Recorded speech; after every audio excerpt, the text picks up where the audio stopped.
Welcome to the July Commission on Aging meeting. Thanks for everybody being here. This is quite a remarkable turnout for July. I hope you've all got great vacation plans for August because, as you know, we don't meet in August, so that's a good time to schedule vacations. First order of business are the minutes from the June meeting. Any questions, modifications to those? Hearing none, can I have a motion to approve the June minutes? Thank you. Second? Thank you. All in favor? Appreciate And I that. have to abstain, I wasn't here. Fair enough, and one abstention. And then the next order of business is hearing from our friend on the Senior Center, Mather Center, sorry, I keep. No, Senior Here's Center. the question, right? That is a great question, it Beth. is. I do always Senior put- Center, Mather Center, obviously back and forth, but is there an official title? When I'm called in front of the BOS, I'm an S all the time, so it's senior programs. Ah, So they thank don't you. call me until the letter S. Be nice to be Mather, because you can. But I have Thank to you, wait Beth. until the end. So, So- the senior programs at the Mather Center Yes. report from Beth. Thank you, Barrett. All right. We have started our renewal, our membership renewal for everyone, for Darien residents and non-residents as well. We haven't done it in a few years. We did institute a membership fee for non-residents, and we have been asked to cap at 25%, which so far has not been a problem at all. So this is going to be a good thing in the long run. We also updated our registration waiver form that everyone has to sign, and a code of conduct form, guidelines to participate.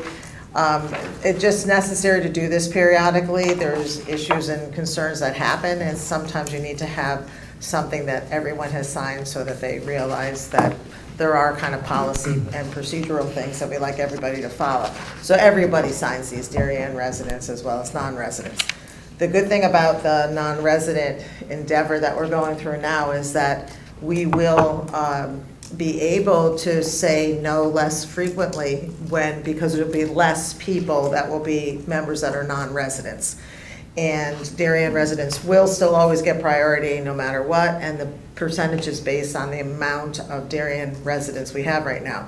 And because of COVID and the wonderful advertising this terrible pandemic did for us, we have an increased amount of Darien users coming into the building actively. So if you saw the last quarterly report, 724 different people. So that's a lot of people, which is wonderful. And the membership is, I think, we'll wait till the end of this little renewal process, is about 1,092. Wow. Mm. So the 25% is higher than you think of non-residents that can come in as well. Just can't go to 1,000 as it once did. So I have copies of these for everyone to look at too that I'll give to Sharon. The informal usage of the building is increasing as well. We have an active cribbage group now as well as Mahjong. There's been a request for a chess club, so we're going to be starting a chess club in September. Caitlin who's in Italy right now, she's going to come back and hit the ground running. We have a lot of things planned for September, new programming, new exercise classes that she's been tapping new people. So that's a wonderful thing, because our real goal is not only to get more resident involvement on a regular basis, but it's also to being able to offer as many things going on simultaneously as we possibly can for all the interests. The constant contact that we do weekly has also served in a way as a survey. She'll put a question in here and there so that people will be able to participate in a survey that's only one question. And more people will participate in that kind of survey than any other kind. So we're getting a lot of good information and good requests just from that, using the constant contact.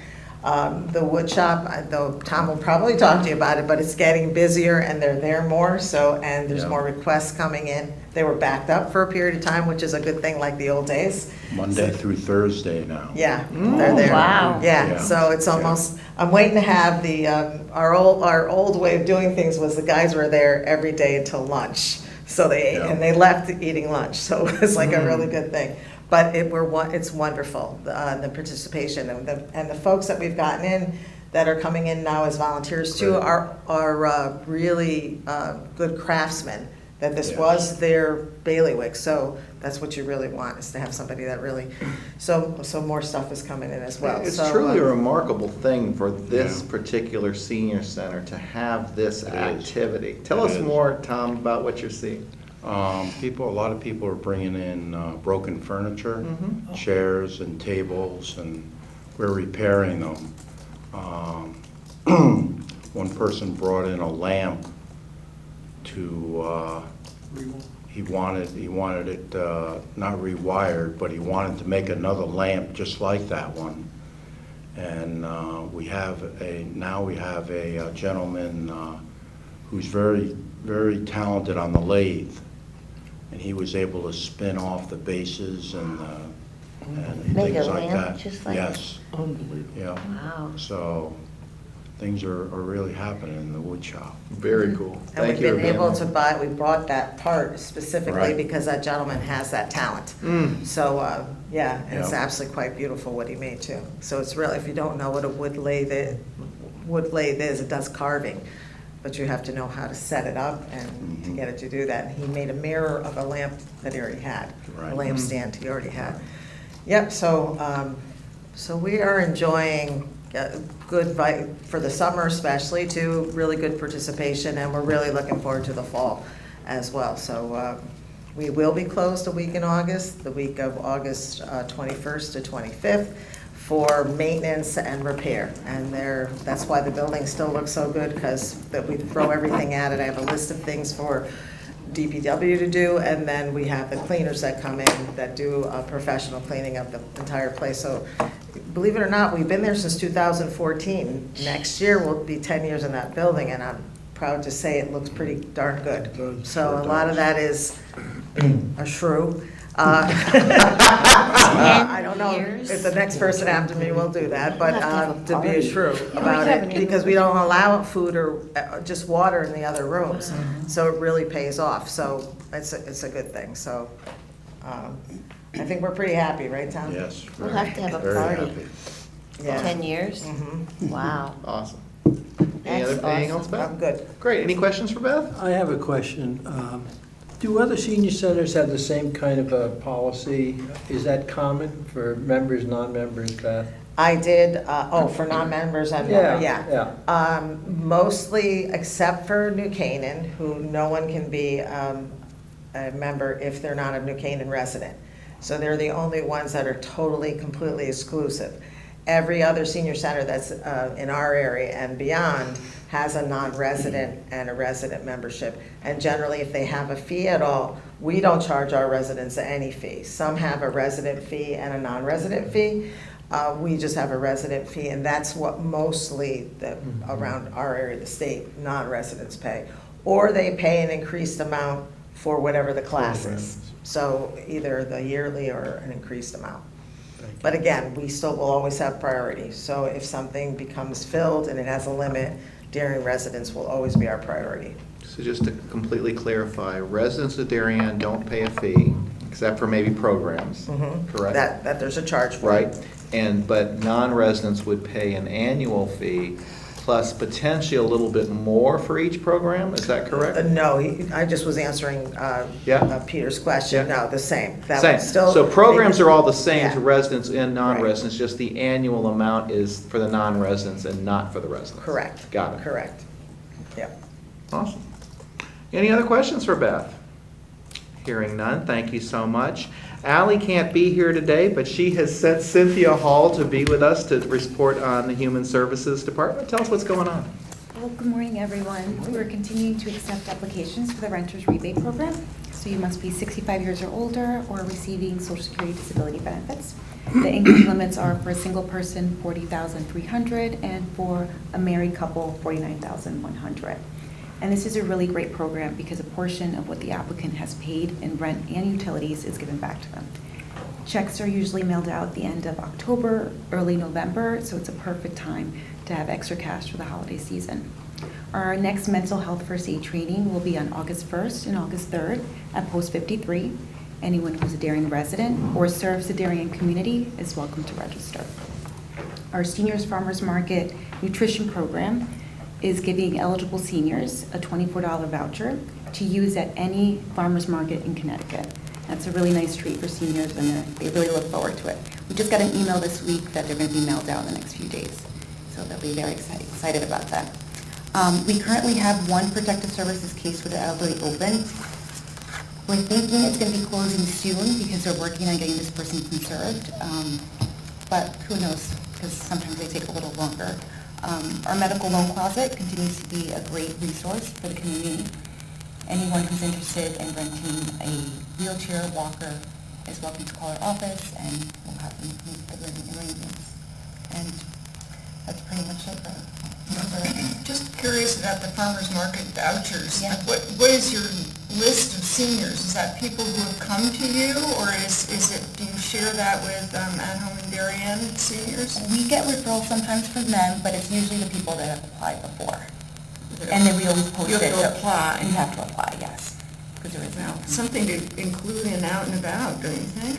Yeah, we have in our monthly calendar of events where we put something in there, but yeah, as I'm hearing different things, and I'll mention, but things like that are really good for us to try to proactively communicate, so that's a great idea. I think next Out and About might be on the tail end of the farmer's market, but there's some other things I think we can do, Or we can talk with about. the monthly Yeah. email? Yeah.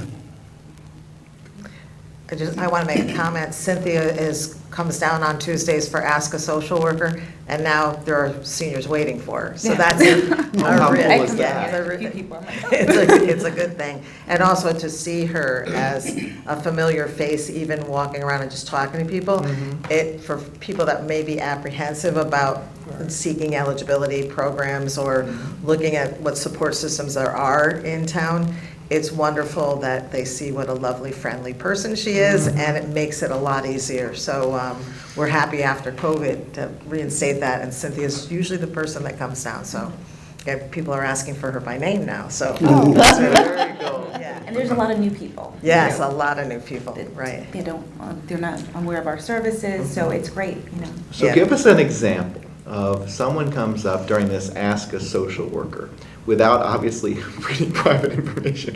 What's a typical question that you get?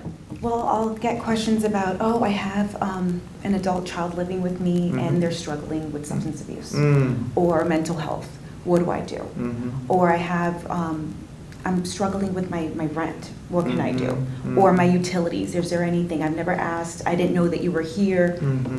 Can you guide me? And so questions like that. And then there's other people just like, I had a busy day. I had this going on. I'm going to go see my grandchildren. They just want to talk.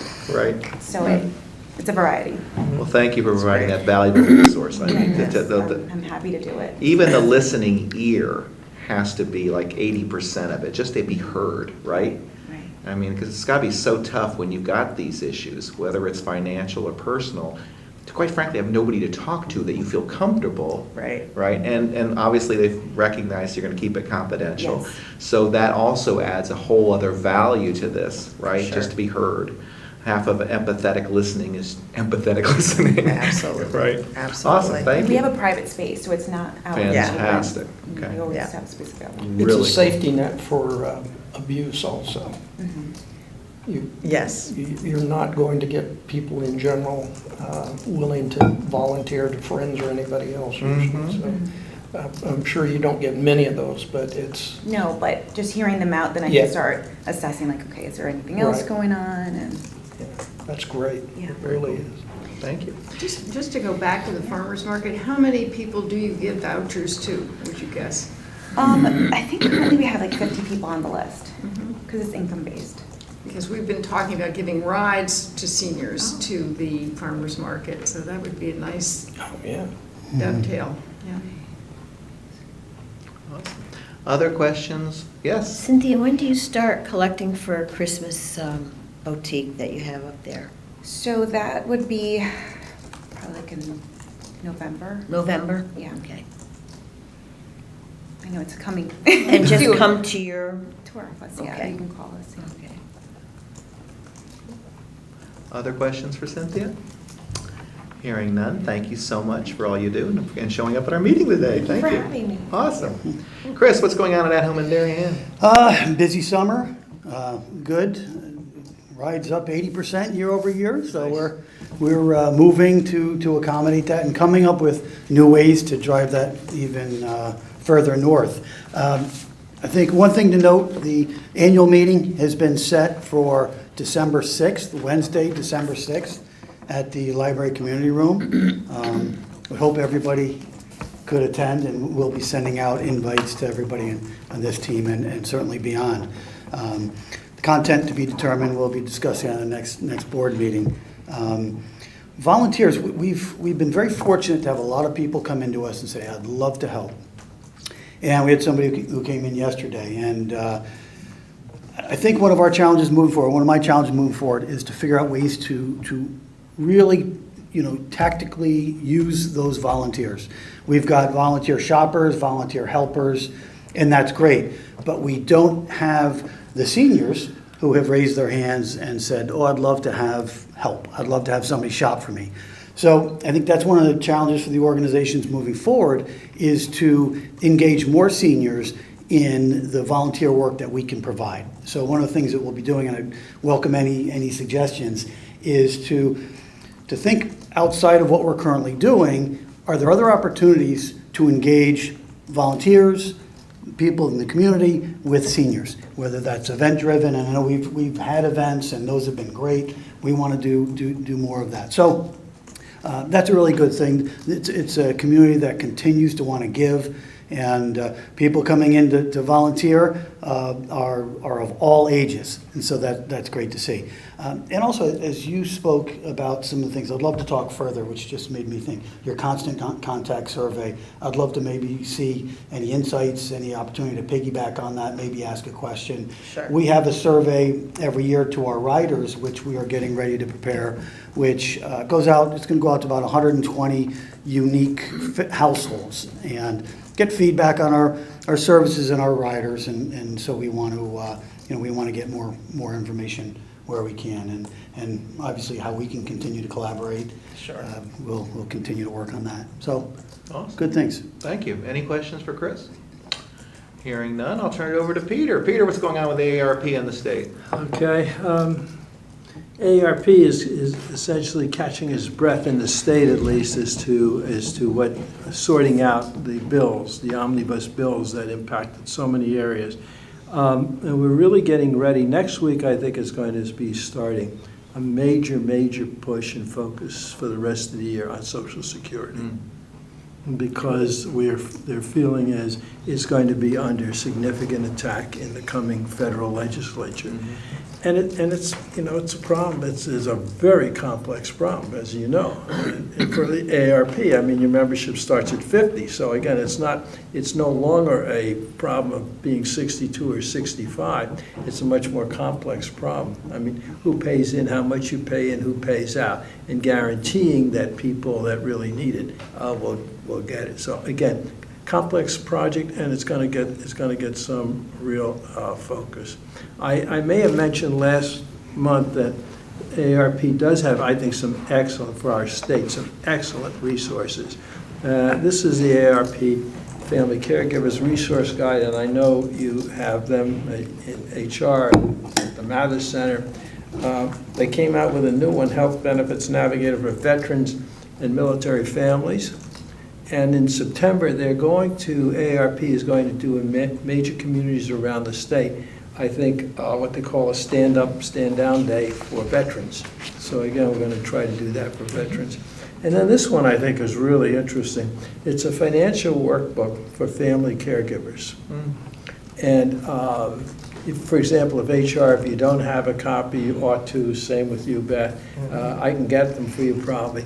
But it's a really, I think, very comprehensive guide for somebody that all of a sudden becomes a caregiver and may not know about that person's finances or legal, powers of attorney, medical directives, things like that. So these are important tools. And they're available, and they're out there, they're available, they're free, you can just ask for them. So, at the state level, SWACA, Southwestern Connecticut Agency on Aging, Again, the summit is on October the 30th. I have some flyers here if anybody hasn't seen them. There's going to be a series of panels, and as a member of SWACA's council, I've been involved in the panel dealing with housing. And we have our program, I think, pretty much set.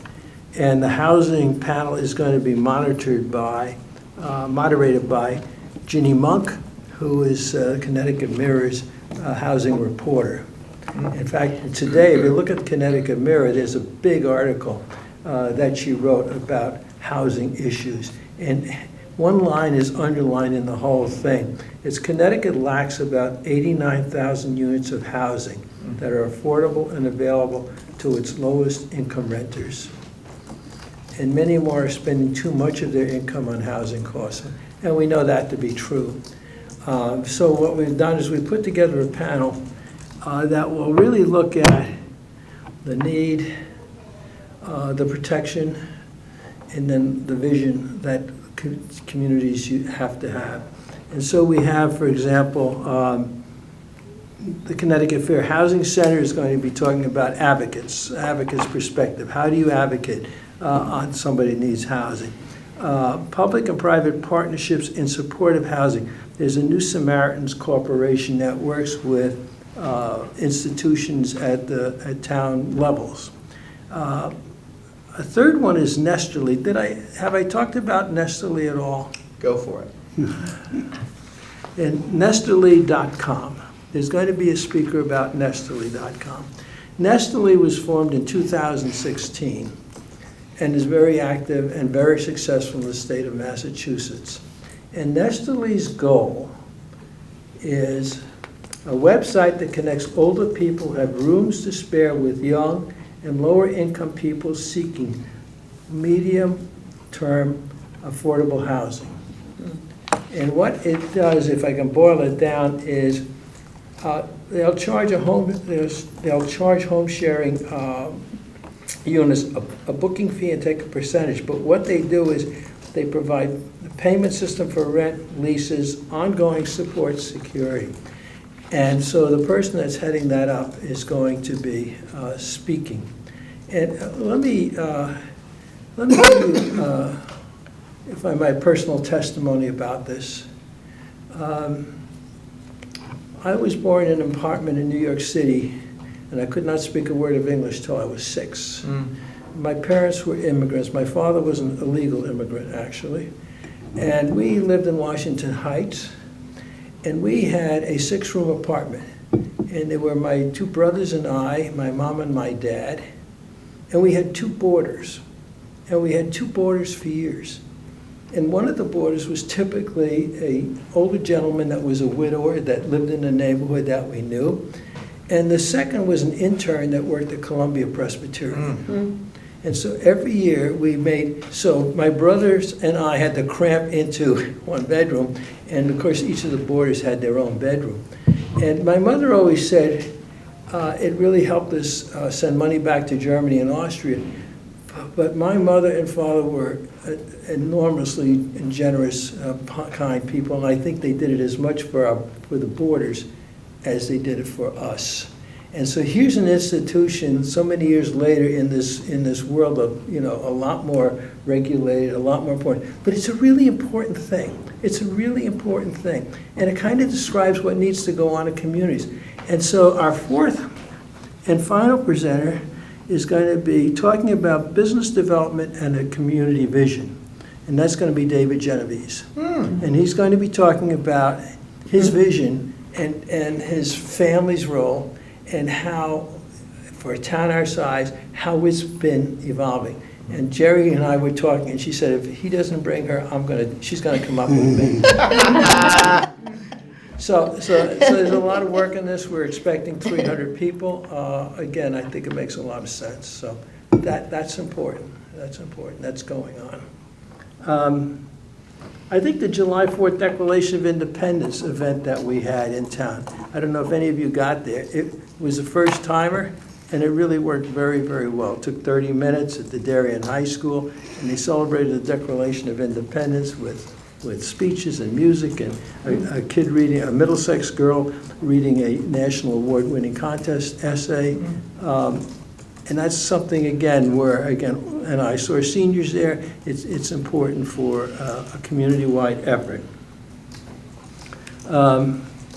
This afternoon at 12 o'clock, I have a Zoom meeting with the Long-Term Care Advisory Council, Michael Werner. Michael Werner and I have been talking, again, like everybody else, they're trying to sort out what's been going on. And I know the Senior Center Program is meeting on July the 24th, I think it is, Yes. Beth? So again, looking ahead. And that program, I think, is going to be very interesting because their speaker, and again, something I certainly didn't know about. I don't have it. The speaker is going to be talking about rare diseases and issues dealing with uncommon diseases, but again, uncommon diseases, but that have a broad impact again on older adults. So lots happening there. Any questions? Hearing none, thank you, Peter. One thing we should do is I'm going to pass out our, believe it or not, it's our calendar for 2024. So everybody can take a look at this. It's, again, as always, the third Wednesday of the month, save August. And so what I've heard from the town is they would like an approval by the Commission on Aging of this, okay? Which is news to me after being here since 1992. But nevertheless, we can, and once everybody has one, you can take a look at it, and then we can have a motion to approve our schedule of meetings for 2024, and then I can tell the town, yes, I have a motion and it's approved, and therefore we want to meet, and that we think it will be, and obviously that's still to be determined, whether room 119 is actually available on these dates in the distant future. But for now, at least, I'm just looking for a motion to approve the meeting schedule for 2024. Yes, thank you. A second? All in favor? Aye, thank you. We have done our due diligence and duty. Other thing to think about that's still an open issue is the vice chairmanship of the Commission on Aging. So if one of you would like to be considered for that, please let me know over the next 2 months. I'd love to have a vice chair in the event that I can't be here. So just contact me by email, and if you want to be that, we'll bring that up for our September agenda. And obviously, if there are two, I'll make sure you get in touch with each other to see who really wants to do it. Can we nominate someone who's Well, going you can nominate, but I've already discussed this with a couple of people already here on the commission who have declined. And so as a Peter. There it is. Peter, I'm after you. You found him out. So, He's got so much on his plate. I would agree with that. So in any event, anybody besides Peter Etter who would like to be vice chair, just let me know, and we'll bring that up. And if not, we will continue to move along without a vice chair. Not an issue whatsoever. Any other old business? Any new business? Hearing none, can I have a motion to approve the conclusion of the July meeting of the Commission on Aging? Thank you. Second? Thank you. All in favor? Aye. Thanks, everybody. As they said in the song, we will see you in September. Thank you.